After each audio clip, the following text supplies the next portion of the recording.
Soy Javier. Tengo 34 años. Y el pasado septiembre, desde una pasarela de cristal con vistas al imponente vestíbulo de mi propia empresa, vi cómo la realidad de mi padre se hacía añicos en 1.000.000 de pedazos irreparables, justo delante de mis ojos. Durante casi una década, fui el fantasma absoluto de mi familia. Mientras yo pagaba en silencio sus hipotecas, cubría sus ridículas deudas médicas y financiaba su cómodo estilo de vida en las afueras desde la sombra. Mis padres me miraron directamente a los ojos en una cena familiar y me dijeron que mi hermano mayor era el único verdadero triunfador de nuestro linaje. Se rieron de mi pequeño trabajo de informático delante de mi propia tía. Me humillaron públicamente, despojándome de la poca dignidad que me quedaba, todo mientras gastaban el mismo dinero que yo ingresaba anónimamente en sus cuentas bancarias. Pero había algo fundamental que no sabían. Ese pequeño trabajo de informático del que se burlaban era, en realidad, un imperio de software valorado en 320 millones de euros que yo había construido desde la más absoluta nada. Y en este preciso instante, el padre que me llamó un completo fracasado está de pie, frente a una pared de casi 4 metros con mi cara impresa en ella, dándose cuenta de que está a punto de suplicarle un contrato a su propio hijo solo para salvar su decadente carrera y mantener su sueldo. Antes de contarte exactamente lo que pasó y cómo preparé la trampa, dale al botón de me gusta si crees en la justicia, si crees en establecer límites infranqueables con familiares tóxicos. Y, por favor, déjame saber desde dónde me estás viendo en los comentarios. Vuestro apoyo significa un mundo para mí y me ayuda a darme cuenta de que no estoy solo en esto. Ahora, volvamos a donde realmente comenzó esta tormenta. El vestíbulo de Novatech España no es solo una sala. Es una calculada declaración de poder absoluto. Cuando diseñé nuestra nueva sede hace 2 años, no quería el típico aspecto de patio de recreo del Hub Tecnológico de Madrid, con puffs de colores brillantes, letreros de neón y mesas de ping-pong en una esquina. Quería una autoridad innegable, intimidante. Quería un espacio que impusiera un respeto inmediato en el mismo instante en que el zapato de un cliente tocara el suelo. Los suelos son de mármol blanco importado, muy pulido, que refleja el sol de la tarde que se cuela a través de la enorme fachada de cristal de 3 pisos. El mostrador de recepción es una gigantesca e ininterrumpida losa de latón cepillado que parece sacada del Banco de España. En ese vestíbulo reina un silencio excepcional. Es el tipo de silencio que hace a un hombre dolorosamente consciente de los latidos de su propio corazón, el tipo de silencio que te despoja del ego y te hace darte cuenta de que estás entrando en un terreno donde tú no pones las reglas. Yo estaba de pie en el balcón interior del 3er piso, ligeramente inclinado sobre la barandilla de acero frío. Mi respiración era lenta, profunda y controlada. El aire acondicionado industrial zumbaba a la perfección, manteniendo el edificio a una temperatura fresca y agradable. Sin embargo, podía sentir un cosquilleo de calor en la nuca. Había esperado este preciso momento durante 6 largos y agónicos años.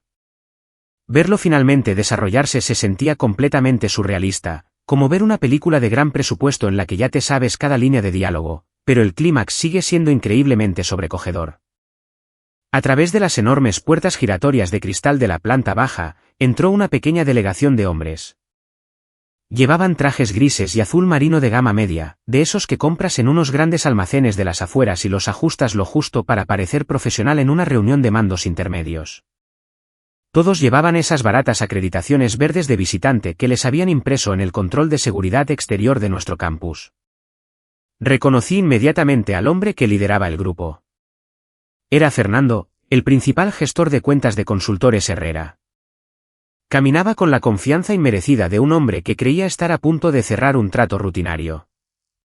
Detrás de él iba un socio más joven, un chico llamado Daniel, que no tendría más de 25 años, con la cara completamente enterrada en su smartphone, ajeno a la escala monumental del edificio en el que acababa de entrar. Y, siguiéndolos apenas medio paso por detrás, con un aspecto increíblemente incómodo y totalmente fuera de lugar, estaba Carlos, mi padre. Mi padre es un hombre que ha construido toda su vida e identidad en torno a proyectar autoridad. En las reuniones familiares, en las juntas de la comunidad de vecinos, incluso en la cola del supermercado, habla en voz alta. Interrumpe a la gente a mitad de frase. Exige respeto sin haber hecho nunca el trabajo duro para ganárselo. Se deleita haciendo que los demás se sientan pequeños para el poder sentirse grande. Pero al entrar en el edificio de Novatech España, bañado por la luz natural de un imperio de 300 millones de euros, parecía increíblemente pequeño. Sus hombros estaban visiblemente encorvados. No paraba de ajustarse la corbata de seda barata, mirando a su alrededor en aquel espacio enorme y cavernoso como un hombre que sabía que estaba nadando en aguas corporativas demasiado profundas para sus limitadas capacidades. Se acercaron a Elena, nuestra jefa de recepción. Elena ha estado conmigo desde los primeros días, cuando operábamos desde un pequeño polígono de oficinas. Es una profesional consumada, y les ofreció su impecable sonrisa corporativa. No podía oír sus palabras a través del grueso cristal acústico que separaba las plantas, pero me sabía el guión exacto de memoria. Fernando daría un paso al frente, hincharía ligeramente el pecho y anunciaría su reunión de las 2 con el equipo ejecutivo de Novatech. Elena asentiría educadamente, introduciría sus nombres en el sistema de gestión de visitas y luego les ofrecería un asiento en la zona de espera. Y entonces ocurrió, exactamente como sabía que ocurriría, exactamente como lo había orquestado. Vi a mi padre alejarse del mostrador de recepción. Dio un paso hacia el centro del vestíbulo para esperar a sus colegas, luego un segundo paso, y entonces se quedó completamente paralizado. Sus pies, simplemente, dejaron de moverse, como si se hubieran quedado pegados al mármol pulido. Sus hombros se tensaron con tal violencia que pareció como si un enorme peso físico acabara de caer directamente sobre su columna vertebral. Su cabeza se inclinó lentamente hacia arriba, siguiendo la pantalla gigante del mural principal, en el lado derecho del vestíbulo. Es un panel arquitectónico de 2,5 metros de ancho por casi 4 de alto. Es absolutamente imposible no verlo. Justo en el centro hay un retrato mío en blanco y negro, en alta resolución, tomado durante una sesión de fotos para la portada de la revista Forbes la primavera pasada. Llevo un traje elegante, hecho a medida, y miro directamente a la cámara con una expresión de confianza tranquila e inquebrantable. Debajo de la fotografía, con una tipografía moderna y nítida, hay 4 sencillas palabras: Javier, fundador y CEO. Vi cómo las manos de mi padre caían sin fuerza a los lados. Vi cómo sus dedos empezaban a temblar. No era un tic pequeño y nervioso, era un temblor violento e incontrolable. Su mandíbula se aflojó por completo, su boca se abrió ligeramente mientras luchaba por procesar la imagen imposible que tenía delante. El maletín de cuero barato que sostenía en su mano derecha parecía de repente demasiado pesado para él. Se quedó allí, completamente paralizado, contemplando un monumento de 4 metros dedicado al hijo al que se había pasado la vida tratando como a un absoluto don nadie. No sentí pena por él. No sentí un impulso repentino e irrefrenable de bajar corriendo, abrazarle y decirle que todo iba a salir bien. Sentí una satisfacción fría, amarga y profundamente arraigada instalándose en mis huesos. Pero para entender por qué este momento me trajo tanta paz, por qué no sentí ni una pizca de culpa por la trampa que había tendido, tienes que entender la pesadilla absoluta en la que crecí.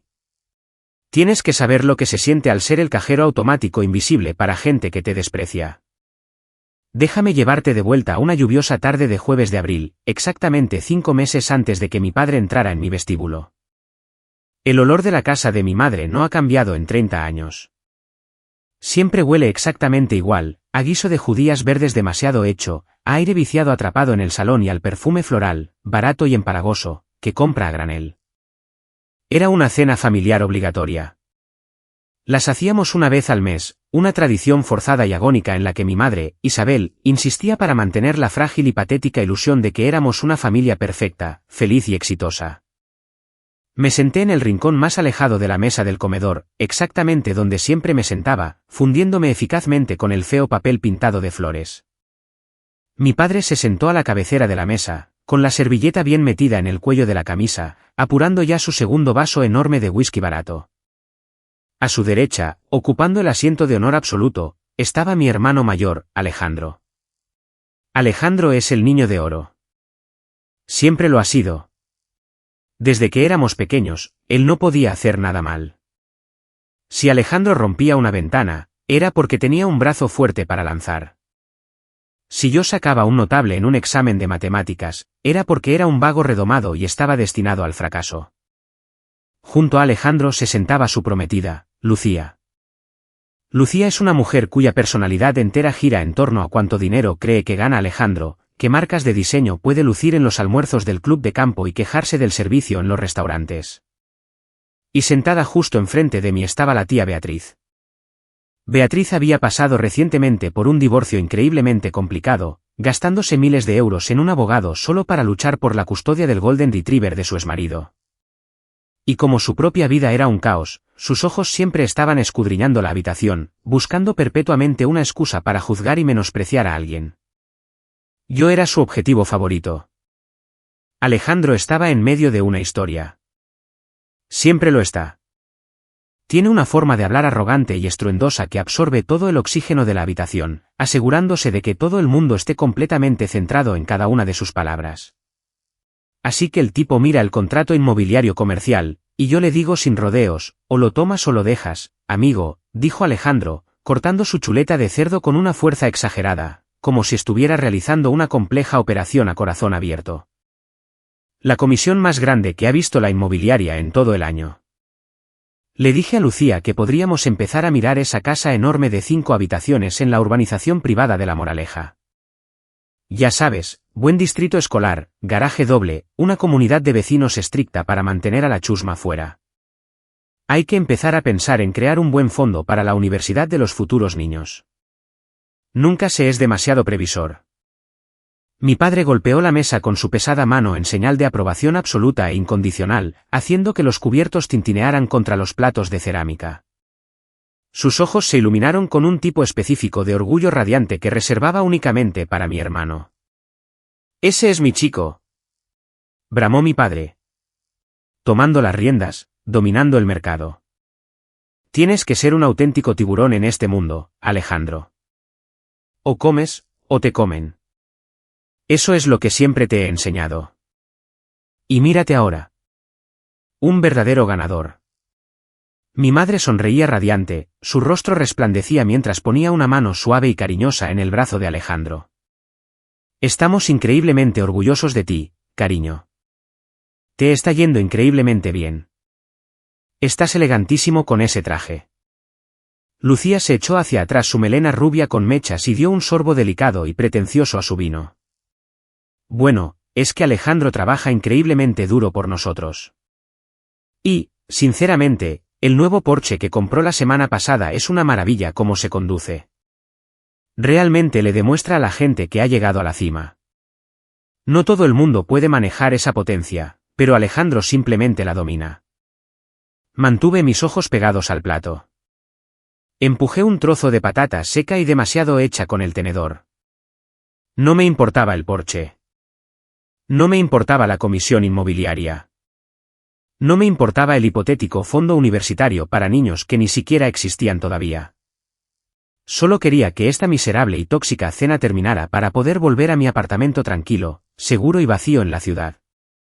Pero la tía Beatriz nunca, jamás, podía dejar pasar una oportunidad para sembrar cizaña. Se inclinó hacia adelante, apoyando sus codos afilados y huesudos en la mesa, y me miró directamente con una sonrisa empalagosamente dulce y condescendiente. «¿Y tú qué, Javier?», preguntó, con la voz chorreando falsa preocupación. «¿Sigues con eso de arreglar ordenadores? ¿Todavía tecleando en esa pequeña startup tuya? Tu primo Gregorio acaba de conseguir un ascenso enorme en el banco. Ya sabes, ahora tiene un sueldo de verdad». Toda la mesa se quedó en completo silencio. Alejandro sonrió con suficiencia, una sonrisita desagradable y superior dibujada en sus labios. Lucía me miró con una lástima apenas disimulada, el tipo exacto de mirada que le das a un perro callejero que rebusca en la basura. «Trabajo en software, tía Beatriz», dije, manteniendo la voz perfectamente nivelada, sin revelar absolutamente nada de la rabia que hervía en mi estómago. «Ya no es realmente una startup. Va bien». Mi padre soltó una carcajada áspera y cortante que resonó en el pequeño comedor. Apuntó su tenedor directamente a mi pecho, usándolo como un arma. «¿Software, dices?», se burló en voz alta. «¿Cuándo vas a conseguir un trabajo de verdad, Javier? ¿Un trabajo del que la gente haya oído hablar? Tienes 34 años. Tu hermano está ahí fuera cerrando tratos inmobiliarios masivos, construyendo una vida de verdad, preparándose para el futuro, y tú estás jugando con un portátil todo el día en una habitación oscura. Nadie respeta a un tipo que se esconde detrás de una pantalla. Tienes que madurar, conseguir un sueldo que realmente mantenga a una familia y empezar a contribuir a la sociedad en lugar de simplemente existir. No lo dijo como una broma inocente. No lo dijo por preocupación paternal. Lo dijo con un desprecio genuino y sin filtros. A sus ojos, como yo no llevaba un traje barato a un cubículo, no le gritaba a la gente por teléfono y no llevaba un maletín de cuero, era un fracaso total e irredimible. Para él, el verdadero éxito significaba una consultora de nivel medio con un plan de pensiones miserable, exactamente como en la que él llevaba atrapado durante 20 amargos años. Le miré. Miré al hombre cuyo tejado no tenía goteras en el salón porque yo, discretamente, había pagado 7.500 euros a un contratista para que lo arreglara hacía solo 3 meses. Miré a mi madre, cuya enorme deuda médica por una cirugía menor el año pasado se había desvanecido misteriosamente porque yo había ordenado una transferencia a través de mi abogado de empresa para pagarla de forma anónima, presentándola como una ayuda médica benéfica. Me había gastado decenas de miles de euros manteniendo a flote en secreto a esta familia ingrata, evitando que se hundieran en la pobreza absoluta. No discutí. No levanté la voz. No les hablé de Novatech España. No les dije que estaba negociando la compra masiva de un competidor regional que duplicaría la valoración de mi empresa de la noche a la mañana, o que daba empleo a casi 300 personas brillantes que dependían de mi liderazgo. Había aprendido hacía años que no querían oírlo. Al principio, había intentado hablarles de mi primer lanzamiento de software exitoso, y mi padre simplemente lo había ignorado para hablar de la nueva suscripción de Alejandro al gimnasio. Así que, simplemente, tragué mi comida, forcé una sonrisa hueca y vacía, y dije, lo tendré en cuenta, papá. Después de la cena, salí a la entrada de la casa. Llovía, una llovizna fría, miserable y helada de abril que me calaba la chaqueta. Abrí mi Seat León de 2018. Tenía casi 160.000 kilómetros, una abolladura notable en el parachoques trasero donde alguien me había dado marcha atrás en un supermercado, y la pintura del capó descascarillada. Lo conduzco porque no me importan los coches llamativos, y me lleva del punto A al punto B sin llamar la atención innecesariamente. Mi riqueza estaba en mis cuentas bancarias y en la valoración de mi empresa, no aparcada en la calle depreciándose. Alejandro y Lucía salieron justo detrás de mí, acurrucados bajo un gran paraguas de golf. Alejandro pulsó el botón de su caro mando a distancia, y un Porsche Macan nuevo, de color gris marengo, sonó ruidosamente en la entrada. Los agresivos faros LED atravesaban la lluvia. Estaba absolutamente impecable, reluciente bajo el mal tiempo. «Buen coche, Javi», dijo Alejandro burlonamente, golpeando el techo mojado de mi Seat al pasar. «Oye, quizás si ahorras tus céntimos durante unos años, puedas arreglar ese parachoques para Navidad. Sigue currando, tío. Algún día llegarás». Lucía soltó una risita, un sonido agudo e increíblemente molesto que me crispó los nervios. Se subieron al SUV de lujo, el potente motor rugió al arrancar, y se marcharon, salpicando intencionadamente un charco de agua sucia sobre mis zapatos. Me senté en mi coche frío y húmedo, agarrando el volante hasta que mis nudillos se pusieron completamente blancos, el cuero crujía bajo la presión de mi agarre. Mi propia madre, mi propio padre, mi propio hermano. Había pasado años tratando desesperadamente de comprar su amor desde la sombra, esperando que si simplemente eliminaba su constante estrés financiero, si les quitaba sus aplastantes cargas, finalmente tendrían la capacidad emocional para preocuparse por mí, para verme de verdad como un ser humano. Conduje a casa en absoluto silencio, los limpiaparabrisas chirriando rítmicamente contra el cristal. Pensé que lo peor de la noche ya había pasado. Pensé que podría simplemente ir a casa, darme una ducha caliente y dormir para olvidar la humillación, como siempre hacía. Estaba tan increíblemente equivocado. A las 2:14 de la madrugada, mi teléfono vibró violentamente en mi mesita de noche, rompiendo el silencio de mi apartamento. La pantalla iluminó la oscura habitación. Era un mensaje de texto de mi padre. «Javier, necesito un favor enorme. La tarjeta de crédito ha sido rechazada en el taller hoy. Es una larga historia. No te preocupes por el porqué. Necesito que transfieras 1.100 euros a mi cuenta corriente para mañana por la mañana. Mamá está muy estresada por ello. Gracias. Sin saludo. Sin un me espero que llegaras bien a casa con la lluvia. Sin ninguna disculpa por los insultos crueles y degradantes de la cena apenas unas horas antes. Ni siquiera una pregunta sobre si realmente tenía 1.100 euros de sobra un jueves por la noche cualquiera. Solo una exigencia fría, arrogante y absoluta. Me pedía el dinero que tanto me había costado ganar de la misma manera que le pedirías a un camarero que te trajera otro vaso de agua. Miré la pantalla brillante durante mucho, mucho tiempo. La luz azul iluminaba mi cara en la oscuridad. Sentí un cambio físico en mi pecho, como si la pesada puerta de una cámara acorazada de hierro se cerrara de golpe y se bloqueara para siempre. Algo profundo, frágil y desesperado dentro de mí finalmente se rompió. No fue una explosión de ira ardiente. Fue la constatación silenciosa, fría y absoluta de que estaba financiando activamente mi propio maltrato. A la mañana siguiente, el contraste entre mi realidad y la percepción que ellos tenían de mí no podía ser más agudo. Estaba sentado a la cabeza de la gran mesa de juntas en la sede de Novatech España. Las paredes estaban revestidas de cristal insonorizado del suelo al techo, ofreciendo una vista panorámica impresionante y sobrecogedora del horizonte de la ciudad. Estaba en medio de una reunión ejecutiva de alta importancia. Mi directora financiera me estaba explicando nuestras proyecciones trimestrales en una pantalla digital masiva. Estábamos discutiendo un ascenso importante para nuestra vicepresidenta de ingeniería, una mujer brillante llamada Sara que había estado conmigo desde los días del garaje. Estábamos ajustando activamente su estructura salarial para incluir una participación mucho mayor en la empresa. Los números que parpadeaban en la pantalla representaban decenas de millones de euros en ingresos anuales recurrentes. Estábamos moviendo montañas. Justo en medio de una discusión sobre la expansión en el mercado europeo, mi teléfono vibró agresivamente sobre la pesada mesa de caoba. Era mi padre llamando. Miré el identificador de llamada, mi rostro permaneció completamente neutral. Puse el teléfono boca abajo y continué escuchando a mi directora financiera, sin perder ni un ápice de la presentación. 10 minutos después, el teléfono volvió a vibrar, y luego una tercera vez.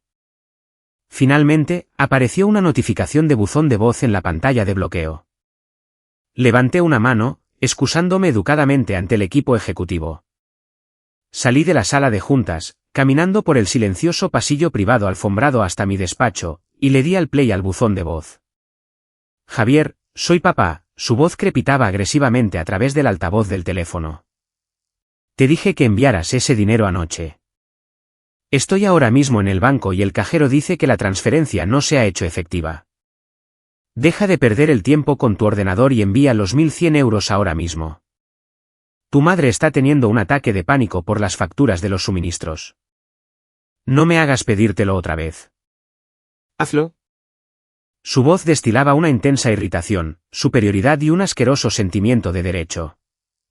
Me hablaba exactamente de la misma manera que un tirano le habla a un sirviente desobediente. No había amor. No había respeto. Solo la expectativa de cumplimiento. Me quedé en el silencioso pasillo, contemplando la vasta ciudad a mis pies, viendo los pequeños coches moverse como hormigas en la autopista. Pensé en los miles y miles de euros que había vertido en sus cuentas bancarias solo en los últimos 18 meses. Pensé en el hecho de que constantemente se jactaban ante sus amigos de que iban a dejar toda su herencia, la casa familiar, enteramente a Alejandro porque yo no sabía cómo manejar el dinero en el mundo real. Pensé en la pura e inalterada falta de respeto de humillarme delante de toda la familia en una mesa, tratándome como a un perdedor inútil, solo para darse la vuelta y exigir mi dinero unas horas más tarde, en plena noche. No grité. No golpeé la pared. No sentí la necesidad de devolverle la llamada y gritar. Con calma, abrí mi teléfono, borré el buzón de voz por completo y luego abrí mi aplicación bancaria segura y encriptada. Navegué hasta la programación de transferencias automáticas. Encontré las cuentas ocultas y anónimas que había configurado años atrás, las que canalizaban dinero automáticamente a la compañía hipotecaria de mis padres, a sus proveedores de servicios públicos y a su seguro de hogar. Y con 3 simples toques de mi dedo índice, pulsé eliminar, cancelar, detener pago. También redacté inmediatamente un correo electrónico a mi abogado personal, dándole instrucciones de disolver el fideicomiso anónimo que había estado pagando sus deudas médicas. Les corté el grifo por completo, permanentemente, sin una sola palabra de advertencia, sin una carta airada y emocional, sin una confrontación dramática en la que pudieran manipularme para hacerme sentir culpable. Simplemente, dejé de ser su red de seguridad invisible y no apreciada. Para junio, exactamente 2 meses después de aquella cena, las grietas severas en su fachada perfecta y cuidada de las afueras comenzaron a mostrarse. Mi madre me llamó un martes por la tarde. Su voz era increíblemente tensa, presa del pánico y frenética, abandonando por completo el acto educado y sereno que solía mantener. Javier, casi nos cortan la luz hoy. Sollozó histéricamente al otro lado del teléfono. Y la compañía hipotecaria ha enviado una carta certificada de advertencia de ejecución hipotecaria. Tu padre se está volviendo completamente loco. No tenemos ni idea de lo que está pasando. Las cuentas corrientes están completamente vacías. Pensábamos que teníamos un periodo de gracia. ¿Puedes, por favor, adelantarnos un poco de dinero? Solo 3.000 o 4.000 para pasar el mes hasta que llegue la paga extra de tu padre. Me recosté en mi lujosa silla de oficina de cuero, mirando un contrato de software firmado por valor de 4,2 millones de euros que reposaba sobre mi impecable escritorio. ¿Y Alejandro? Pregunté, con la voz completamente desprovista de emoción, tan tranquila y plana como un lago helado. Acaba de cerrar ese enorme trato inmobiliario. Él es el hombre de negocios de la familia, ¿recuerdas? Seguro que puede echaros una mano en un apuro. Mi madre tartamudeó, la línea telefónica se quedó en silencio durante un segundo largo e incómodo. Oh, bueno, ya conoces a Alejandro, cariño. Tiene los pagos del coche nuevo, del Porsche, y Lucía está exigiendo un diamante mucho más grande para el anillo de compromiso, y están ahorrando agresivamente para la entrada de una casa en esa urbanización privada. No podríamos agobiarle ahora mismo. Él está construyendo su futuro. Tú estás soltero. Vives en ese pequeño apartamento. Realmente no tienes gastos ni responsabilidades reales. No lo tengo, mamá, dije simplemente, sin ofrecer ni una sola excusa o disculpa. Supongo que papá tendrá que arreglárselas como un hombre de verdad. Colgué el teléfono. No esperé su respuesta. Inmediatamente bloqueé su número durante el resto de la semana para poder trabajar en paz. Pero la traición definitiva, la verdad repugnante y retorcida que finalmente mató cualquier pizca de culpa persistente y patética que pudiera haber albergado inconscientemente, no se reveló hasta mediados de julio. Recibí un sobre grueso, formal y de aspecto muy agresivo por correo.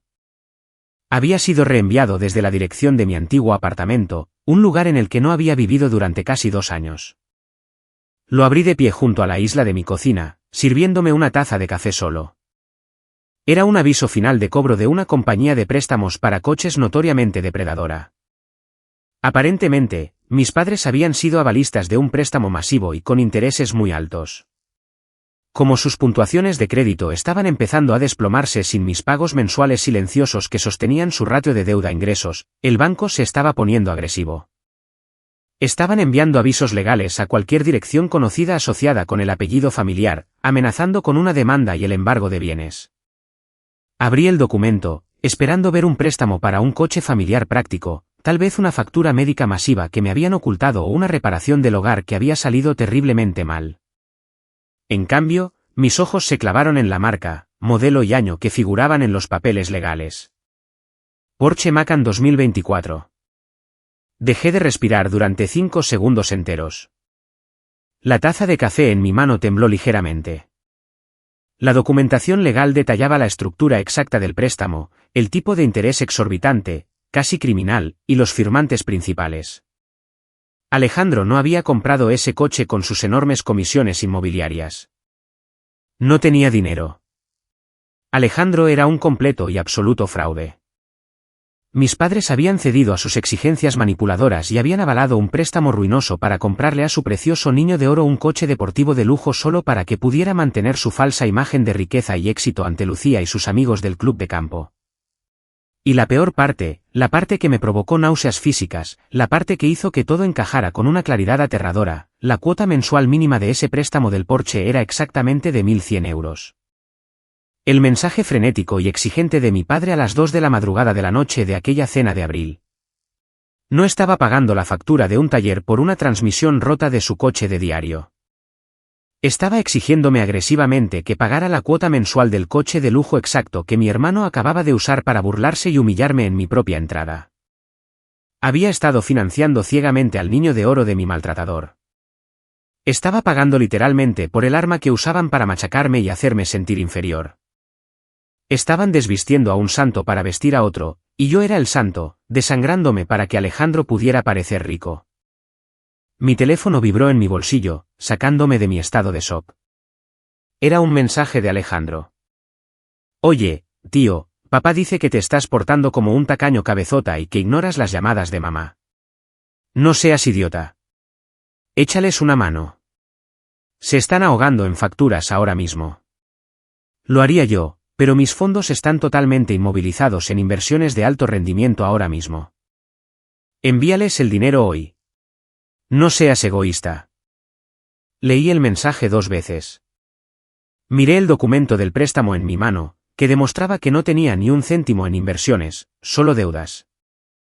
Fui a la destructora de papel de alta resistencia de mi despacho, introduje el documento legal en las cuchillas de acero y observé cómo se convertía en confeti sin sentido. Saqué mi teléfono, bloqueé el número de Alejandro, bloqueé el número de Lucía y me serví un vaso alto de whisky. Oficialmente, se había acabado el hacer de víctima. El tiempo del sufrimiento silencioso había terminado. 3 semanas después, la tormenta finalmente llegó a mis costas, trayendo a mi padre directamente a mi punto de mira, suplicando salvación. Era una tranquila y muy productiva tarde de martes a finales de agosto. Silvia, mi directora de alianzas, una negociadora brillante y despiadada que me había ayudado a escalar Novatech España desde una operación en un garaje abarrotado a una potencia corporativa, entró en mi despacho. Llevaba una gruesa carpeta de Manila y la dejó sobre mi escritorio de cristal con una sonrisa muy satisfecha y depredadora. Tenemos una presa importante, Javier, dijo Silvia, tomando asiento frente a mí y cruzando las piernas. Una solicitud de información de una consultora de tamaño medio. Quieren renovar por completo todo su sistema de gestión de bases de datos.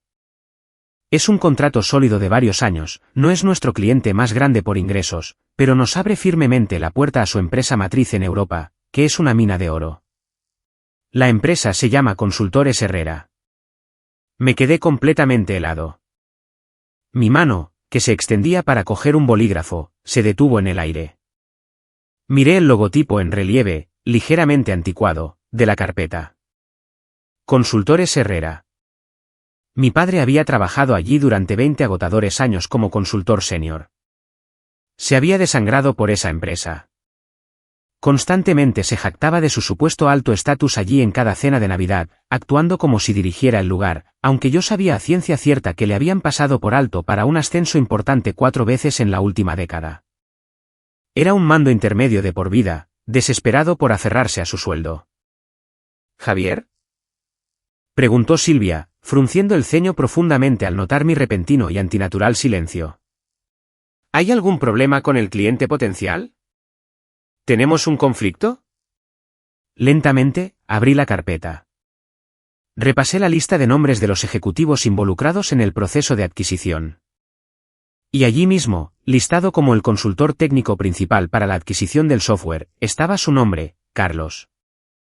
Ningún problema, Silvia, dije, con la voz peligrosamente tranquila, sin traicionar en absoluto el huracán de categoría 5 que se arremolinaba en mi pecho. Realiza las comprobaciones de antecedentes y financieras estándar. Si cumplen nuestros estrictos criterios, pasa el contrato a las fases finales. Trátalos exactamente como a cualquier otro cliente de nuestra cartera. Sin tratos especiales, sin retrasos. Silvia asintió, satisfecha de que siguiéramos adelante, y salió de la habitación. Me recliné en mi silla y me quedé mirando el techo durante un buen rato. El universo realmente tiene un sentido del humor retorcido y poético. El hombre que se sentó a la mesa de una cena y me dijo que me buscara un trabajo de verdad, un trabajo del que la gente hubiera oído hablar, ahora venía a mi empresa para salvar su propia carrera. Si Consultores Herrera perdía este contrato, rodarían cabezas, y la de mi padre estaba perfectamente posicionada en el tajo. Pero en el despiadado mundo corporativo, las cosas nunca son tan sencillas. Siempre hay un comodín. Y aquí entra Sergio. Sergio era un gerente de nivel medio en nuestro departamento de cumplimiento normativo interno. Era una serpiente con un traje barato, un tipo que pasaba mucho más tiempo buscando formas de sabotear a sus compañeros para ganar ventaja para un ascenso que haciendo realmente el trabajo que se le había asignado. Sergio estaba profunda y personalmente resentido porque yo le había descartado personalmente para un puesto de director el mes anterior. Buscaba sangre activamente, buscando una manera de destronarme o forzar mi mano. 2 días después de que Silvia me trajera la carpeta, Sergio solicitó una reunión privada, urgente y altamente confidencial conmigo. Entró en mi despacho, sosteniendo una tableta pegada a su pecho, con la apariencia de un gato que acaba de tragarse un canario muy gordo. Javier, tenemos un problema enorme, potencialmente catastrófico con el contrato de Herrera, dijo Sergio, deslizando la tableta sobre mi escritorio con un gesto dramático, tocando la pantalla agresivamente. Estaba haciendo un análisis profundo de la estructura de su equipo por razones de cumplimiento. Uno de sus consultores principales en este acuerdo se llama Carlos. Hice una comprobación de antecedentes basada en la dirección de su casa. ¿Es tu padre? Soy plenamente consciente de ello, Sergio, dije, sin pestañear, mi rostro una máscara de piedra absoluta. Sergio pareció visiblemente desconcertado. Su sonrisa engreída y victoriosa vaciló por un segundo, esperando claramente que entrara en pánico, pero rápidamente recuperó su expresión arrogante. Bueno, Javier, esto es un conflicto de intereses masivo, se mofó Sergio. Si el Consejo de Administración se entera de que estás pasando discretamente un lucrativo contrato de software a tus propios familiares, habrá una demanda inmediata. Podrías ser investigado por la CNMV. Podrían destituirte como CEO por incumplimiento del deber fiduciario. Estoy legalmente obligado a informar de esto al departamento legal hoy mismo. A menos, claro está, que podamos llegar a algún tipo de entendimiento mutuo sobre mi trayectoria profesional actual, mi título y mi salario aquí en Novatech. Estaba intentando chantajearme. Realmente pensaba que me había pillado con las manos en la masa en un escándalo de nepotismo masivo. Pensaba que estaba tratando de canalizar en secreto millones de euros a consultores Herrera para ayudar a mi padre en apuros a asegurarse una comisión.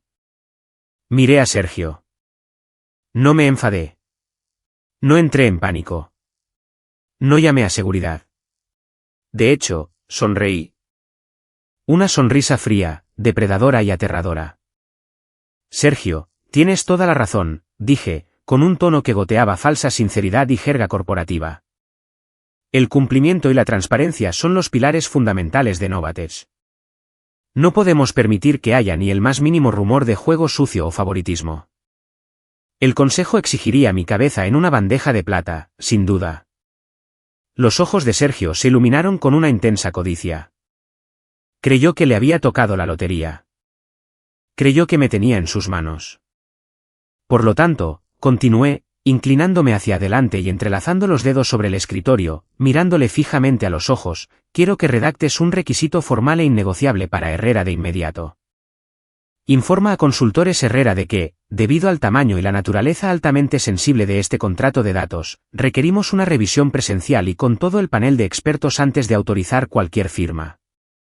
Quiero que su vicepresidente, el señor Herrera, venga hasta aquí, y quiero que el consultor principal de la cuenta, Carlos, presente la propuesta técnica en persona, aquí, en nuestro edificio, el próximo jueves. Sergio frunció el ceño, completamente confundido, su brillante plan de chantaje desmoronándose en tiempo real. ¿Quieres que vengan aquí? Pero acabo de decir que es un conflicto de intereses. Si te ven. Quiero que estén aquí, Sergio, interrumpí, mi voz bajando una octava, cortando la habitación como una cuchilla de afeitar. Y te quiero a ti en la sala cuando suceda. Si Consultores Herrera quiere este contrato multimillonario, van a tener que entrar en mi vestíbulo y ganárselo cara a cara. Ahora sal de mi despacho y envía el correo electrónico inmediatamente antes de que te despida por insubordinación. Sergio salió corriendo de la habitación, con el rostro pálido, completamente inconsciente de que acababa de entregarme el arma exacta que necesitaba. Creyó que me estaba forzando la mano para ocultar un secreto.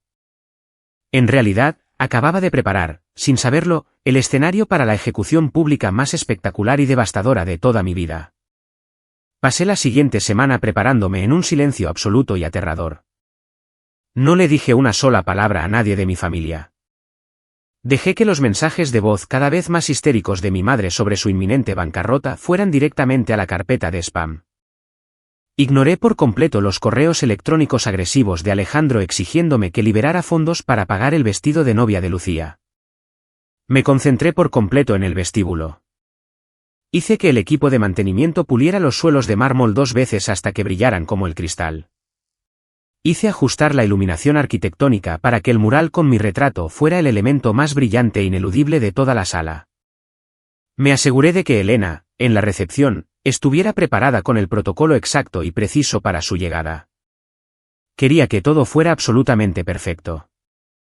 La trampa estaba impecablemente tendida. El cebo había sido mordido. El fantasma al que habían ignorado, maltratado y desangrado económicamente durante 34 años estaba a punto de convertirse en el monstruo que se tragaría su orgullo por completo. Lo que nos lleva exactamente de vuelta a esa tarde de martes de septiembre. Al sonido de los pasos de mi padre vacilando sobre el impecable suelo de mármol, al momento exacto en que se quedó mirando esa pared de 4 metros, dándose cuenta de que el hijo al que desechó era el rey indiscutible del castillo que intentaba invadir desesperadamente. Observé desde el balcón de cristal del 3er piso cómo el universo entero de mi padre colapsaba en un único y aterrador punto de revelación. Seguía congelado en el centro de mi vestíbulo, su maletín de cuero barato colgando lánguidamente de su mano derecha, sus ojos fijos en el retrato de 4 metros de mi cara en el muro de los fundadores. Tenía la boca ligeramente abierta, su pecho apenas se movía, como si sus pulmones hubieran olvidado por completo cómo procesar el oxígeno. El temblor violento de sus manos se había extendido ahora a sus hombros, vibrando a través de su chaqueta de traje mal cortada. Fernando, el gerente de cuentas principal de Consultores Herrera, acababa de registrarse en la recepción con Elena. Se dio la vuelta, completamente ajeno a la explosión nuclear de realidad que estaba ocurriendo dentro de la mente de mi padre. Fernando se ajustó las solapas, luciendo esa sonrisa increíblemente odiosa e inmerecida de un hombre que cree firmemente que está a punto de negociar una victoria corporativa masiva, asegurarse un aumento de sueldo considerable y tal vez incluso aspirar a un despacho en la esquina. Muy bien, Carlos, dijo Fernando en voz alta, dando una palmada. El sonido resonó en los pulidos suelos de mármol, agudo y profundamente intrusivo en el vestíbulo, por lo demás silencioso. Elena dice que están preparando la sala de juntas ejecutiva principal para nosotros en el 4.º piso. El señor Herrera debería llegar en cualquier momento. Pongamos cara de póker, caballeros. Necesitamos este contrato sí o sí para alcanzar nuestros objetivos de ingresos trimestrales. Si perdemos los socios principales van a empezar a hablar de una congelación salarial en toda la empresa, y nadie quiere eso justo antes de Navidad. Mi padre no respondió. No giró la cabeza. No parpadeó. Simplemente siguió mirando el enorme mural, sus ojos trazando las gigantescas letras iluminadas de mi nombre, Javier, fundador y CEO. Fernando frunció el ceño, su sonrisa arrogante vaciló al darse cuenta finalmente de que su consultor técnico senior estaba sufriendo lo que parecía ser una emergencia médica silenciosa y catastrófica. Dio unos pasos enérgicos hacia mi padre, agitando una mano delante de su cara como si intentara despertar a un sonámbulo. Carlos. Oye, ¿estás bien? Preguntó Fernando. Su voz perdió su tono corporativo arrogante y fue rápidamente reemplazada por un pánico genuino y egoísta. Parece que acabas de ver un fantasma. ¿Necesitas agua? ¿Necesitas sentarte? No podemos permitirnos que te desmayes o tengas un ataque de pánico antes de la presentación técnica. Todo mi ascenso depende de este trato, Carlos. Recomponte. Daniel, el socio más joven que había sido arrastrado para tomar notas, finalmente levantó la vista de su smartphone. Parpadeó, mirando del rostro aterrorizado de Fernando a la figura paralizada de mi padre. Luego, siguiendo la mirada fija de mi padre, Daniel miró hacia el enorme mural. Los ojos de Daniel se abrieron de par en par. Miró la pared, luego miró a mi padre, y luego volvió a mirar el retrato de 4 metros. El parecido en la mandíbula y los ojos es completamente innegable cuando nos pones a los dos en la misma habitación. Joder, murmuró Daniel en voz baja, abandonando por completo su filtro profesional y cualquier apariencia de decoro corporativo. Carlos, ¿eres tú el de la pared? No, espera. Ese tipo es demasiado joven. ¿Quién es?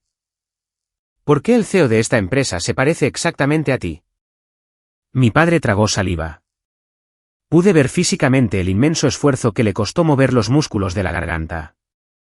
Levantó una mano temblorosa e inestable y señaló con un solo dedo tembloroso las letras de mi nombre de 4 metros de altura. Es mi hijo, susurró mi padre. Su voz era tan increíblemente frágil, tan completamente rota y desprovista de su habitual arrogancia estruendosa, que se escuchó perfectamente a través de la acústica cavernosa del silencioso vestíbulo. Fernando dejó de respirar. Giró la cabeza bruscamente, mirando la pared con una expresión de absoluto horror, y luego miró a mi padre como si al hombre mayor de repente le hubiera salido una segunda cabeza. ¿Tu hijo? Exigió Fernando, su voz quebrándose por la pura incredulidad y el pánico que aumentaba rápidamente. Javier, el fundador y CEO de un imperio de software de 300 millones de euros, ¿es tu hijo? Carlos, ¿de qué demonios estás hablando? Me dijiste que tu hijo era un técnico informático de bajo nivel que no podía mantener un trabajo corporativo de verdad. Le contaste a todo el mundo en la sala de descanso que tu otro hijo, el agente inmobiliario, era el único exitoso. Literalmente te jactaste en la fiesta de Navidad de la empresa de que le dejabas toda tu herencia al agente inmobiliario porque este era un completo fracaso financiero. ¿Qué está pasando? Mi padre cerró los ojos. La vergüenza pura e inalterada prácticamente irradiaba de su cuerpo en ondas físicas. Había construido toda su personalidad corporativa en torno a ser un patriarca tradicional y exitoso que tenía todas las respuestas. Se había pasado años hablando mal de mí a sus colegas, usando mis fracasos inventados para hacerse parecer un padre abnegado y trabajador que llevaba una pesada carga. Usaba mi supuesta falta de ambición para ganarse la simpatía. Y ahora, la verdad absoluta e innegable estaba impresa a 4 metros de altura en latón macizo y fotografía de alta definición para que todo su equipo la viera. Estaba equivocado, logró decir mi padre con voz ahogada, con los ojos todavía apretados, completamente incapaz de mirar el monumento a mi éxito ni un segundo más.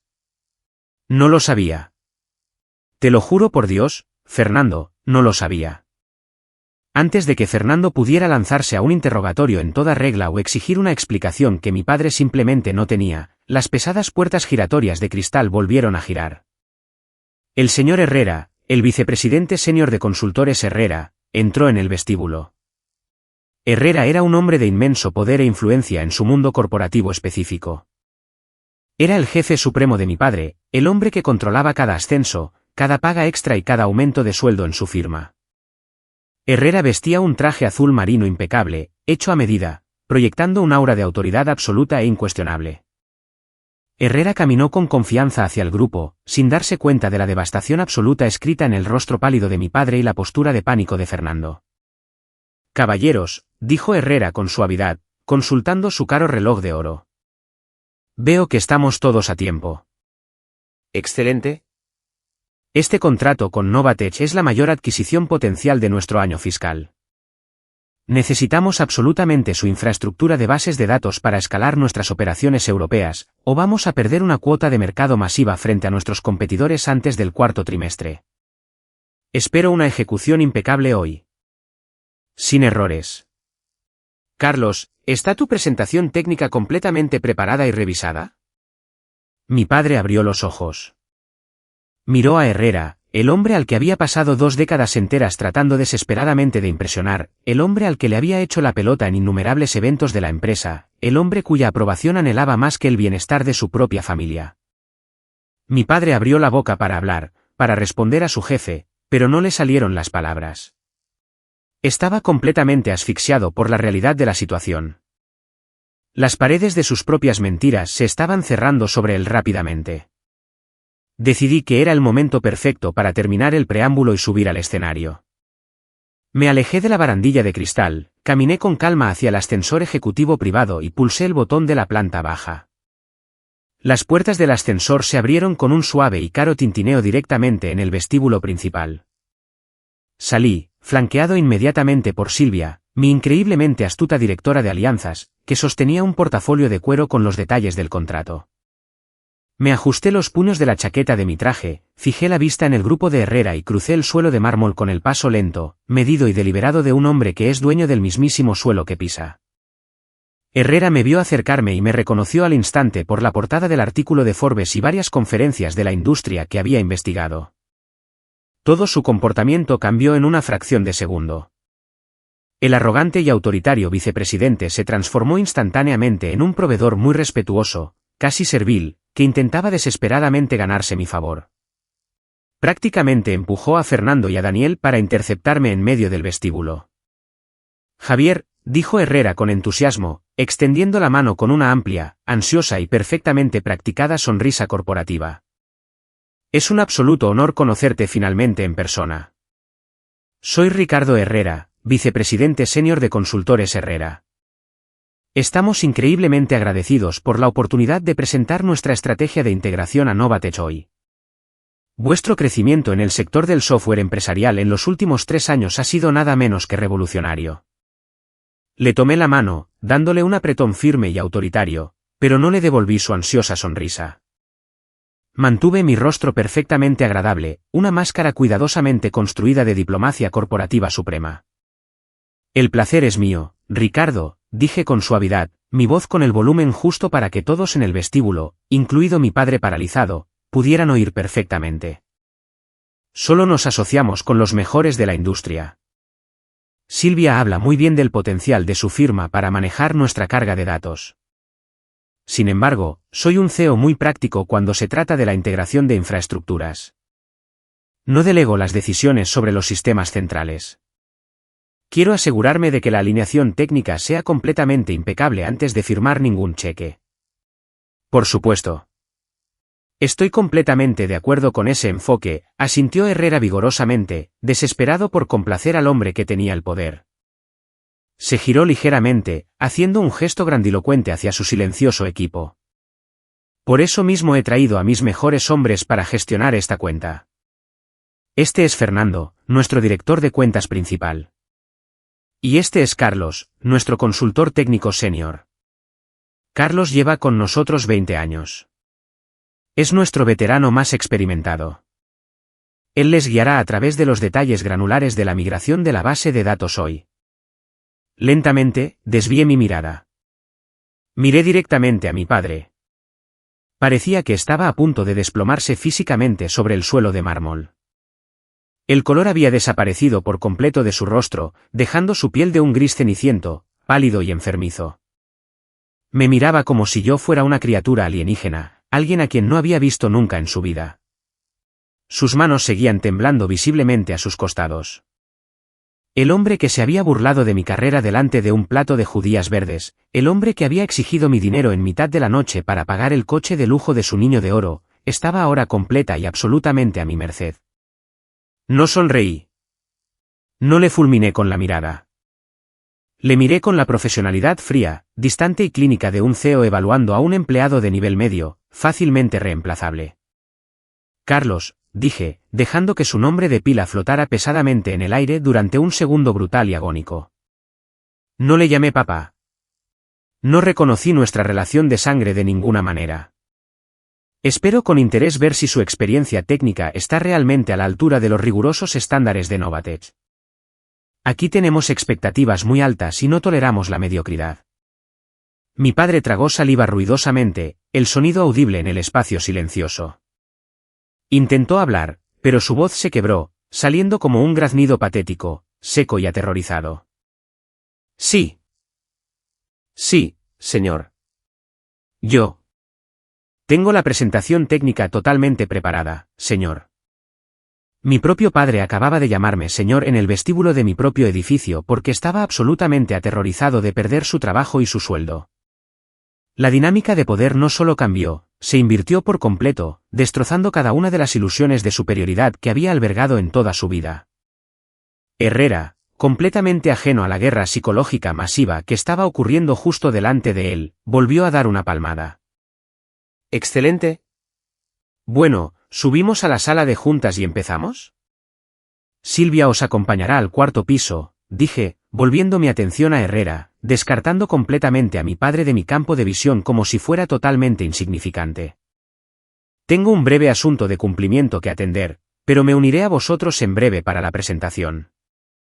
Me di la vuelta y me alejé, dejando a mi padre de pie bajo la enorme sombra de mi retrato de 4 metros, ahogándose en la absoluta y aplastante comprensión de sus propios errores catastróficos.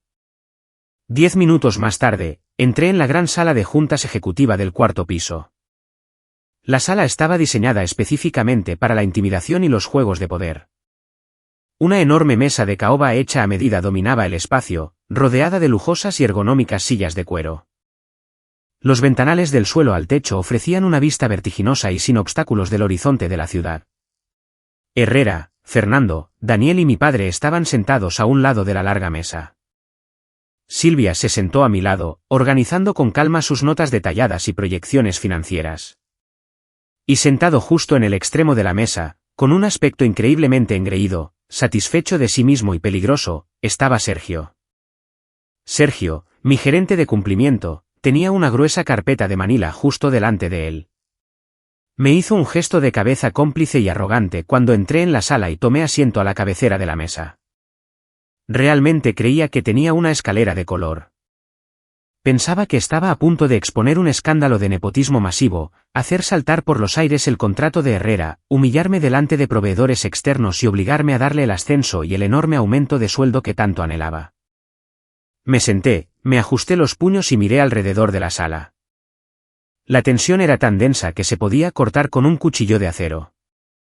Mi padre miraba fijamente su bloc de notas amarillo, su bolígrafo temblaba tanto que ni siquiera podía escribir la fecha en la parte superior de la página. Parecía un hombre esperando a un pelotón de fusilamiento. Empecemos, dije, mi voz imponiendo un silencio inmediato y absoluto en la sala. Ricardo, tienes la palabra. Explícame la propuesta. Herrera se puso de pie, se abrochó la chaqueta del traje y se lanzó a una declaración de apertura muy pulida e increíblemente enérgica. Habló de sinergias corporativas, expansión del mercado europeo, plazos de integración de datos y métricas de ahorro de costes. Era la típica palabrería corporativa, completamente desprovista de cualquier sustancia técnica real y procesable. Le dejé hablar durante exactamente 4 minutos, observándole caminar de un lado a otro, antes de levantar una sola mano, cortándole a mitad de frase. Ricardo, aprecio la visión general de marketing de alto nivel, dije fríamente, mi voz cortando su entusiasmo como el hielo, pero Novatech no alcanzó una valoración de 300 millones de euros escuchando discursos de venta pulidos. Necesito saber exactamente cómo se van a integrar sus sistemas heredados con nuestra infraestructura de nube propietaria sin comprometer nuestros estrictos protocolos de seguridad de datos. Necesito los detalles técnicos granulares. Carlos, usted es el consultor senior. Explíqueme la estrategia de integración de API ahora mismo. Herrera se sentó rápidamente, con aspecto ligeramente desconcertado, e hizo un amplio gesto para que mi padre tomara la palabra. Mi padre se levantó lentamente. Sus rodillas temblaron visiblemente. Se acercó a su portátil, sus manos temblaban con tal violencia que torpemente buscó el trackpad durante varios segundos agónicos antes de que su presentación finalmente apareciera en la enorme pantalla digital montada detrás de él. Empezó a hablar, pero su voz era increíblemente débil, carente por completo de la confianza estruendosa y agresiva que siempre mostraba en las cenas familiares cuando me menospreciaba. Nuestra estrategia implica una migración de datos por fases, tartamudeó mi padre, leyendo directamente de sus diapositivas en lugar de mirarme a los ojos. Utilizaremos una API REST estándar para conectar las bases de datos heredadas con su entorno en la nube. Prevemos una transición fluida durante un periodo de 12 semanas, asegurando absolutamente ningún tiempo de inactividad para su base de usuarios activos. Me incliné hacia adelante, apoyando firmemente los codos en la mesa de caoba. Le miré no como un hijo buscando aprobación, sino como un depredador alfa evaluando a una presa muy débil y poco preparada. ¿Una API REST estándar? Repetí, mi tono goteando un escepticismo absoluto y sin filtros. Carlos, nuestro entorno en la nube procesa más de 2 millones de solicitudes de datos concurrentes por segundo durante las horas punta. Una API REST estándar sin un sistema de colas de middleware dedicado creará un cuello de botella masivo y catastrófico en las primeras 48 horas de implementación. ¿No revisó nuestra documentación técnica sobre el balanceo de carga antes de venir a mi edificio? Mi padre se quedó helado. La sangre que le quedaba en el rostro se drenó por completo. Miró sus notas, pasando páginas frenéticamente, buscando una respuesta que simplemente no tenía. Había construido toda su carrera delegando el trabajo técnico duro a ingenieros más jóvenes y llevándose el mérito de sus noches en vela. En realidad, no conocía los detalles intrincados y complejos de la arquitectura de software moderna. Era un dinosaurio tratando de sobrevivir a un ataque de meteoritos, y el meteorito estaba sentado directamente frente a él. Nosotros. La documentación era bastante extensa, tartamudeó mi padre, el sudor empezando a perlar intensamente en su frente. Creo que nuestro equipo de ingeniería en la trastienda tiene un plan de contingencia para el balanceo de carga. Puedo volver a contactarle con los esquemas técnicos específicos para mañana por la mañana. Está presentando un contrato de integración de varios millones de euros al CEO de una importante firma tecnológica, y su respuesta a una pregunta fundamental de infraestructura es que me contactará mañana. Pregunté, mi voz peligrosamente baja, haciendo que toda la sala contuviera la respiración. ¿Es este el nivel de preparación rigurosa que Consultores Herrera considera aceptable, Ricardo? Herrera parecía absolutamente horrorizado. Fulminó a mi padre con una mirada de pura e inalterada ira corporativa. Carlos, siseó Herrera agresivamente en voz baja, inclinándose hacia él, responda a la pregunta del CEO inmediatamente. Antes de que mi padre pudiera humillarse por completo y admitir su incompetencia, Sergio decidió que había llegado su gran momento de brillar. Se aclaró la garganta de forma dramática, empujó su silla hacia atrás y se levantó de su sitio al final de la mesa. Cogió su gruesa carpeta de manila y la golpeó contra la madera pulida. Disculpe, Javier, dijo Sergio en voz alta, su voz llena de una falsa y teatral rectitud. Pero creo que hoy hay un problema mucho más grande en juego que la integración de API o el balanceo de carga. Como gerente de cumplimiento de Novates, tengo un estricto deber fiduciario para con el Consejo de Administración y nuestros accionistas de informar sobre conflictos de intereses masivos. Herrera frunció el ceño, pareciendo completamente confundido y molesto por la interrupción. ¿Conflicto de intereses? ¿De qué está hablando, Javier? Sergio señaló con un dedo dramático y acusador directamente a mi padre tembloroso. Este hombre, Carlos, es el padre biológico de Javier. Javier ha estado impulsando discretamente este contrato masivo y lucrativo a través del proceso de adquisición para beneficiar económicamente a su propio familiar. Esto es una violación clara y flagrante de nuestra política de ética corporativa, y me niego a permitir que suceda bajo mi supervisión. Detengo oficialmente este proceso de adquisición ahora mismo hasta que nuestro abogado corporativo lleve a cabo una investigación completa e independiente sobre las acciones de Javier y el posible uso indebido de los fondos de la empresa. La sala quedó en silencio sepulcral. Fernando ahogó un grito. A Daniel se le cayó su caro bolígrafo, que rodó por la mesa. Herrera miró a mi padre en estado de shock absoluto y total, su mandíbula prácticamente golpeando la superficie de caoba. Carlos, exhaló Herrera, completamente horrorizado. ¿Es esto cierto? ¿Es usted el padre del CEO y nunca me comunicó este conflicto masivo a mí, a los socios o al equipo legal? Mi padre parecía desear desesperadamente que el suelo se abriera y se lo tragara entero. Miró a Sergio, luego al rostro furioso de Herrera, y finalmente a mí. Asintió lentamente, completamente derrotado, incapaz de negar la verdad. Sergio hinchó el pecho, mirándome directamente con una sonrisa victoriosa y arrogante. Creyó que acababa de hacerme jaque mate delante de todos. Creyó que iba a entrar en pánico, a suplicarle que se callara, a ofrecerle el ascenso que quería y a barrer todo el asunto bajo la alfombra para salvar mi propia reputación. Me levanté lentamente de mi silla.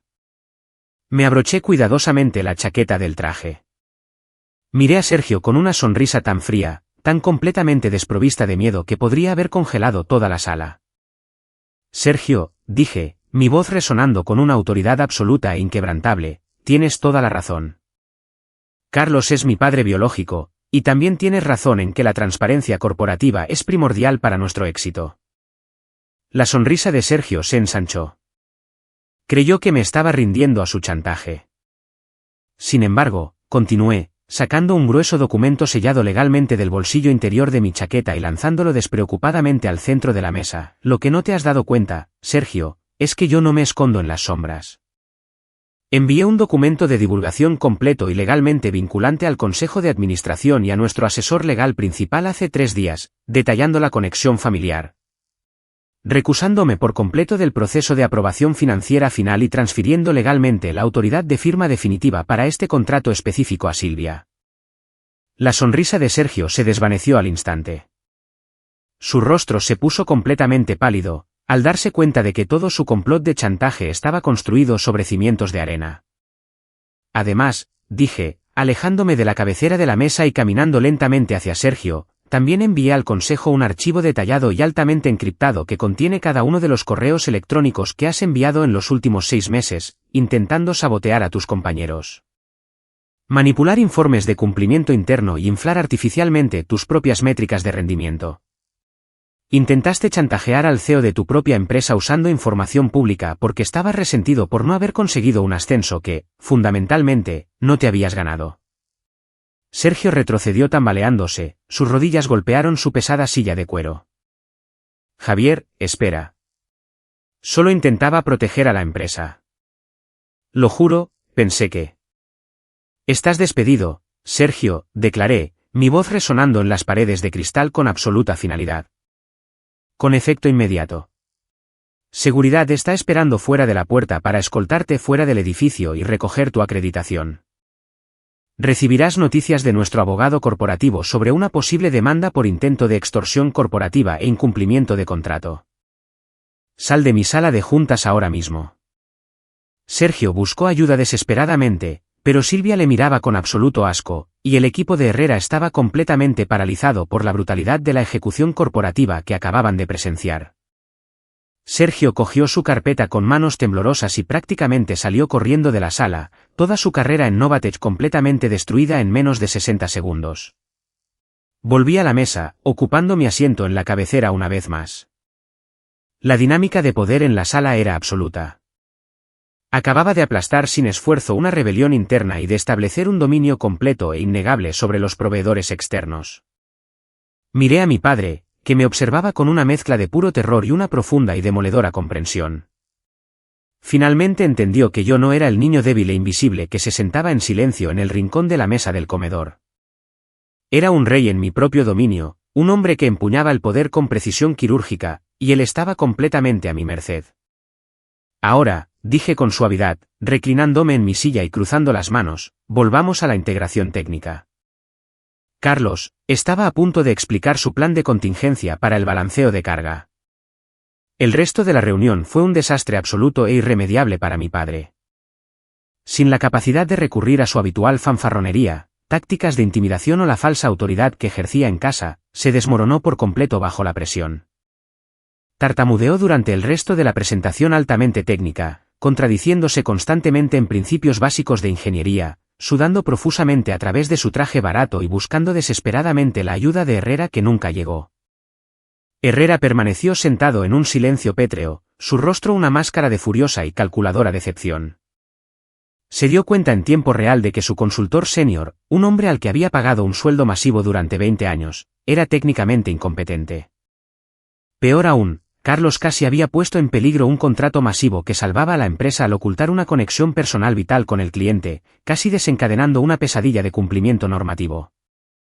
Cuando la agotadora reunión de 2 horas finalmente concluyó, Silvia se levantó, se alisó la falda y acompañó expertamente a Herrera, Fernando y al aterrorizado Daniel a los ascensores para discutir los siguientes pasos del procedimiento. Mi padre se quedó atrás. Se quedó de pie cerca de la enorme mesa de caoba, guardando su portátil en el maletín con una lentitud agónica y temblorosa. Parecía un hombre que acababa de sobrevivir a un horrible accidente de coche y todavía estaba tratando de averiguar si tenía todos sus miembros intactos. Permanecí sentado a la cabecera de la mesa, revisando con calma un documento digital en mi tableta, ignorando por completo su presencia en la sala. Javier, dijo finalmente mi padre. Su voz ya no era autoritaria. Era pequeña. Era frágil. Era la voz de un hombre que finalmente había perdido todo lo que le hacía sentirse importante y superior. No levanté la vista de mi pantalla. Pasé a la siguiente página en mi tableta. La reunión ha terminado, Carlos. Silvia se encargará de los siguientes pasos contractuales con Herrera. Puede retirarse. Dio un paso vacilante y arrastrado hacia mí.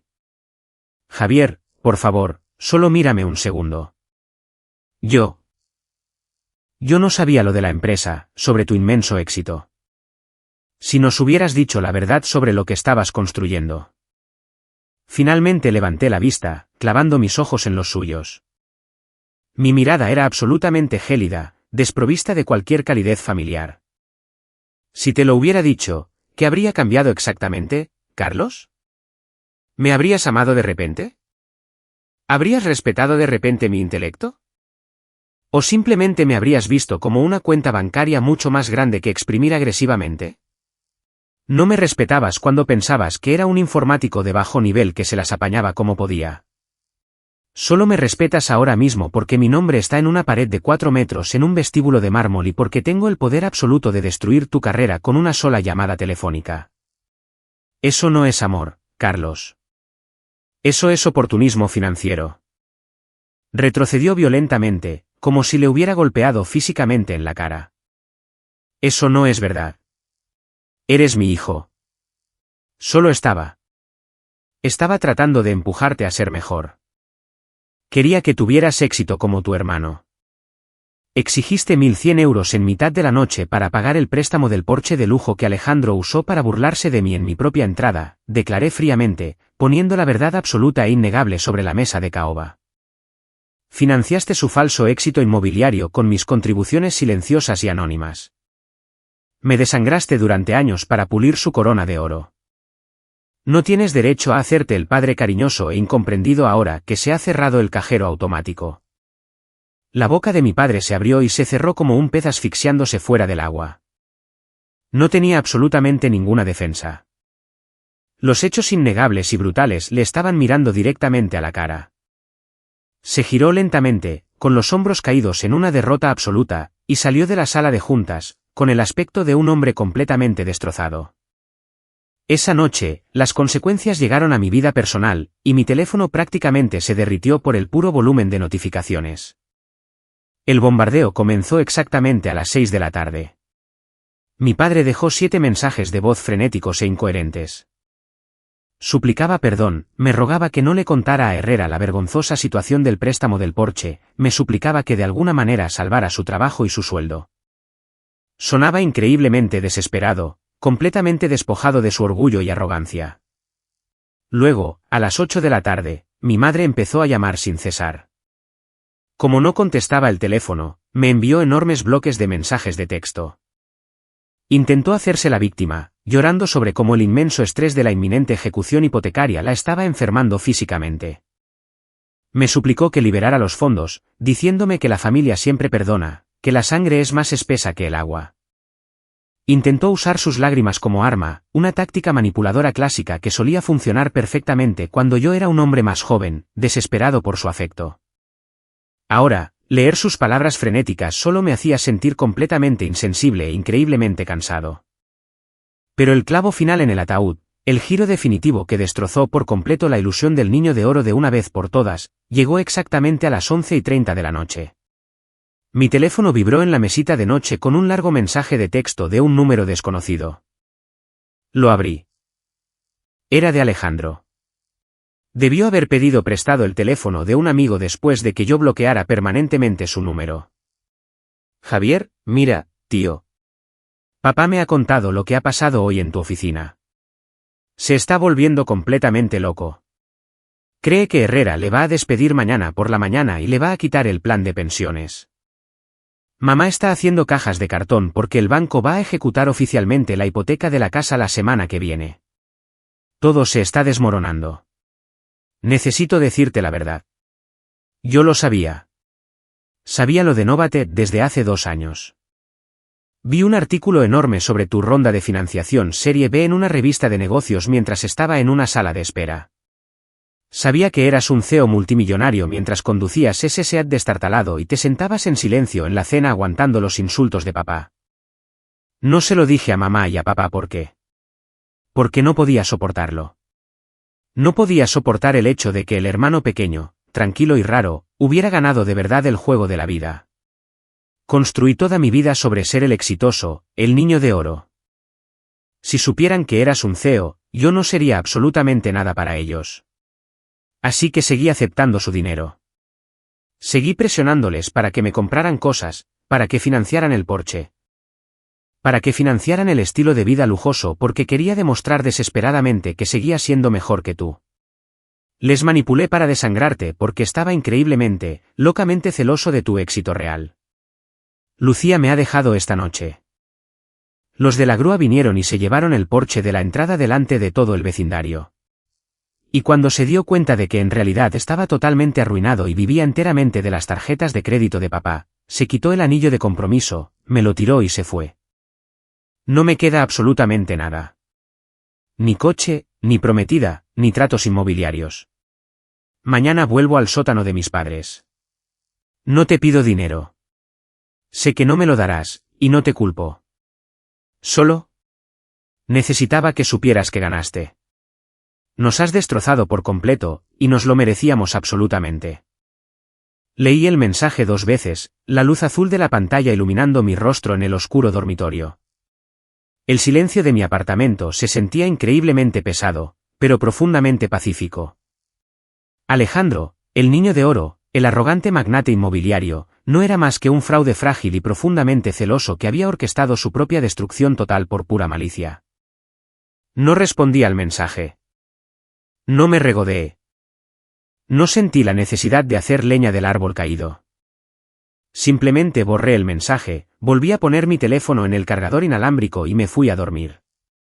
Por primera vez en toda mi vida adulta, dormí 8 horas seguidas e ininterrumpidas sin despertarme con un nudo pesado y ansioso de culpa en el estómago. Pasaron 3 semanas desde la explosiva reunión en la sala de juntas. Las consecuencias para mi familia tóxica fueron rápidas, brutales y enteramente provocadas por ellos mismos. Consultores Herrera consiguió finalmente el contrato de bases de datos con Novates, en gran parte porque su equipo de ingeniería era bastante competente y Silvia negoció unos términos financieros extremadamente favorables y blindados para nosotros. Sin embargo, el señor Herrera realizó cambios de personal severos e inmediatos basados en la desastrosa presentación. Mi padre no fue despedido oficialmente, pero fue completamente despojado de su título de consultor senior y de todos los privilegios asociados. Fue brutalmente degradado a un puesto administrativo de bajo nivel, encadenado permanentemente a un cubículo, su enorme sueldo drásticamente recortado en un 60%, y cualquier esperanza de un futuro ascenso o una jubilación cómoda permanentemente borrada. Fue humillado delante de sus compañeros, obligado a terminar los últimos años de su carrera como un mero tramitador de papeles, respondiendo ante gerentes de la mitad de su edad. Mis padres perdieron oficialmente la espaciosa casa de las afueras. Sin mi salvavidas financiero silencioso y anónimo para pagar la hipoteca, el banco procedió despiadadamente con la ejecución. Tuvieron que empaquetar sus vidas y mudarse a un estrecho apartamento de 2 habitaciones en un barrio mucho menos deseable. Alejandro, completamente arruinado, con su crédito destrozado por el Porsche embargado y abandonado por Lucía, se vio obligado a mudarse a la diminuta habitación de invitados. Ahora vivía una existencia miserable y claustrofóbica con los mismos padres a los que había manipulado hasta la ruina financiera absoluta. Estaban todos atrapados juntos, obligados a vivir en la exacta y miserable realidad que ellos mismos habían creado. Un martes por la mañana, fresco y despejado, mi asistente ejecutiva me llamó por el interfono y me informó de que un hombre me esperaba en la pequeña cafetería independiente justo al otro lado de la calle de la sede de Novatech. Llevaba 3 horas sentado allí, negándose a pedir nada, negándose a irse hasta hablar conmigo. Sabía exactamente quién era. Le dije a mi asistente que despejara mi agenda durante exactamente 20 minutos. Crucé la concurrida calle y entré en la tranquila cafetería que olía a granos tostados. Le vi inmediatamente, sentado en un reservado del fondo. Mi padre parecía increíblemente viejo. Las 3 semanas de estrés intenso, la humillante degradación en el trabajo, la aplastante pérdida de su casa y el pesado peso de su propia culpa le habían envejecido una década entera. Su traje barato le colgaba holgadamente de su cuerpo encogido. Agarraba un vaso de café de papel con ambas manos, mirando fijamente por la ventana el tráfico de la mañana. Me acerqué y me deslicé en el reservado frente a él. No pedí nada. Solo le miré. Lentamente, me miró, sus ojos rojos, inyectados en sangre y profundamente exhaustos. Javier, graznó, ofreciendo una sonrisa débil, patética y temblorosa. Gracias por venir. No pensé que volverías a hablarme. Tengo exactamente 5 minutos, Carlos, dije, consultando mi reloj, manteniendo mi voz completamente neutral. ¿Qué quieres? Tragó saliva, mirando la tapa de su vaso de café. Quiero disculparme. Una disculpa real, genuina. No solo por el dinero, no para salvar mi trabajo. Quiero disculparme por ser un padre terrible y ciego. Estaba completamente cegado por mi propio ego. Favorecía a Alejandro porque era ruidoso y exigente y daba la talla, y te ignoré por completo porque eras tranquilo y autosuficiente. Me aproveché terriblemente de ti. Rompí nuestra familia, y lo siento increíblemente, profundamente. Quiero saber si hay alguna forma posible de que podamos empezar de nuevo. Si podemos ir a terapia familiar, si puedo intentar ser el padre que realmente te merecías. Miré al hombre destrozado y derrotado sentado frente a mí. Años atrás, esta misma disculpa lo habría significado absolutamente todo para mí. Habría llorado. Le habría perdonado al instante. Y habría abierto inmediatamente mi cartera para salvarle de su miserable apartamento y pagar sus deudas. Pero ya no soy ese niño desesperado e invisible. Soy un hombre que construyó un imperio desde cero.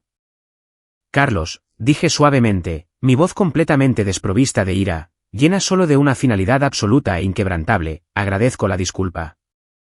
Realmente creo que lo dices en serio ahora mismo porque estás en el fondo más absoluto de un profundo agujero que tú mismo cavaste. Pero una disculpa no borra mágicamente 34 años de abandono. Una disculpa no borra el hecho de que vaciaste mis cuentas bancarias para comprar un coche de lujo para el hijo que se burlaba activamente de mí y me deseaba el mal.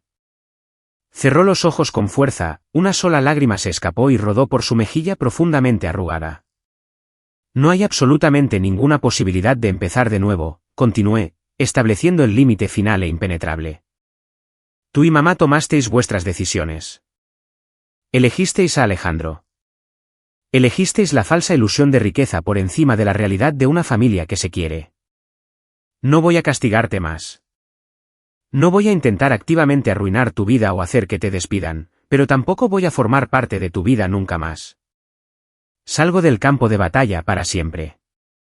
Me levanté del reservado. Le miré por última vez, sintiendo nada más que una profunda sensación de cierre. Te deseo lo mejor, Carlos, de verdad. Pero no vuelvas a contactarme nunca más. No aparezcas por mi oficina.